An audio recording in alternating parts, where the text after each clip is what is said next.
On this channel, you're not always seeing videos on the games that I'm really big fan of. Well, basically saying that some reviews are on the games that I'm feeling like really very mixed feelings. At the same time, I feel like I want to show it to the community just to hear their opinion. And this game today is one of these best examples. I'm talking about the Astr Knights of Veda. It beckons players into memorizing realm adventure, weaving the tale of darkness and redemption against a backdrop of stunning yet eerie visuals. This RPG game really made me think that the games in this genre have a lot of future. At the same time, they need a lot of work. So if you haven't played this game, just sit down and let me explain to you what you're gonna play, how you're gonna play, who's gonna be the main character, and why is this game, in my opinion, quite, well, promising I would say, because we can see more in future. So let's go.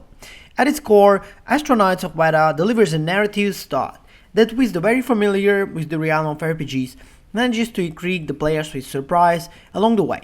Set among the world besides the tyrant King Magnus and his army of the undead, the game casts players in the nameless soldier Prince Edward's army, thrust into harrowing battles against overwhelming odds.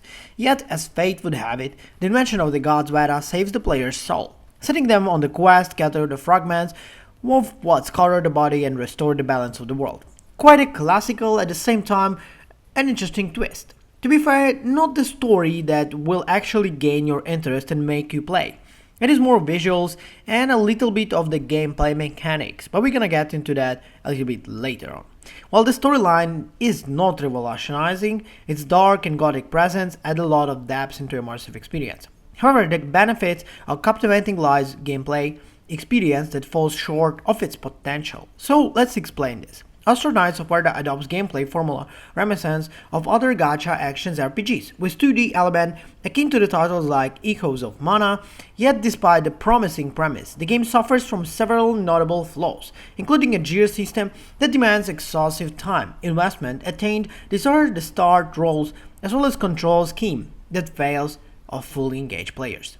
With the characteristics equipped with limited set of actions, and mitigation to the game's challenge often feels cumbersome. Yes, especially when we are using the controller. The alternative keyboard and mouse controls offer the little of despite, as the players must contend awkward play resembles and lack of fluidity in the other interferences. Moreover, the concerns of regarding the game's monetization practices cast on the shadow. Yes, this is a very interesting part, because the game originally was on the mobile and now you can see it as the full release on the PlayStation, Xbox and PC. And obviously in this game you still have monetization. Well, strange. Despite its shortcomings, I think Astr Knights of Veda still manages to offer moments of enjoyment, particularly through the engaging storyline and the cast of the characters. As players journey, go through the game, you unlock new knights to join your party, and it basically makes you stronger and your abilities better. In addition to the mainline, Astr Knights of Veda features immersive encounters, while players must fend over hordes of undead RPGs, using their rostered knights. The game's dungeons provide a variety of environment and challenges, keeping the gameplay fresh and engaging as the players progress through the story. With the option to auto-battle mode, all players can choose to take a more hands-off approach.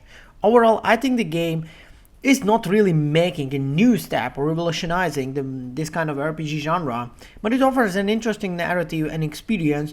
Basically, with my opinion, it's mainly the visuals that are gonna make you want to play this game. Yes, the combat is okay, the gameplay mechanics are not bad at all, but in general, the game gives you mixed feelings. If it wasn't like a product that was made from like a huge company, then I would say, okay, maybe this is where we see the bad.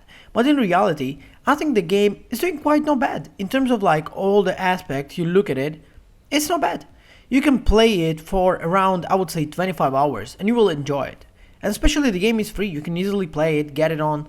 You're just gonna need to try it. Yes, the story is okay, the PvP PvE mod is in there, but it hardly makes any enjoyable for you now. Well, just try the game. If you wanna see and you like the gacha RPGs, you may like it. If not, well, skip it. I'll see you in the next video, guys. See you. Bye.